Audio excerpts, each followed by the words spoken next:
sore, saya mahasiswa D3 Keperawatan Lubuk Di sini saya akan membuat video pendek tentang kecemasan. Kecemasan berlebihan pada remaja bisa mengancam kesehatan mental dan jiwa. 11,9 juta remaja Indonesia yang mengalami masalah mental yang dipengaruhi oleh berbagai faktor. Seperti yang kalian tahu, kecemasan adalah kondisi di mana kita merasa cemas pada hal-hal yang bahkan kita nggak tahu itu apa. Dan pernahkah kalian merasa cemas dengan sesuatu hal yang bahkan kalian nggak tahu itu apa?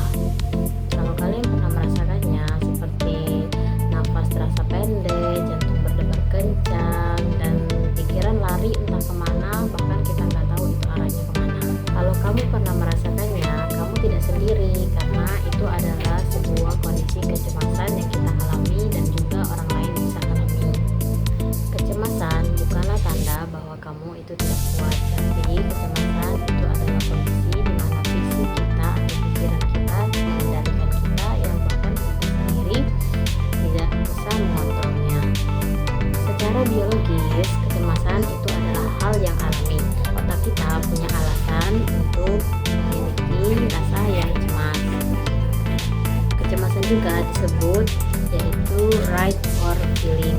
Saat merasa terancam, otak kita akan jadi lebih aktif. Kita menjadi lebih waspada terhadap hal-hal yang bahkan kita tidak tahu itu kedepannya baik atau buruk. Kecemasan bisa muncul kapan saja karena banyak faktor utamanya.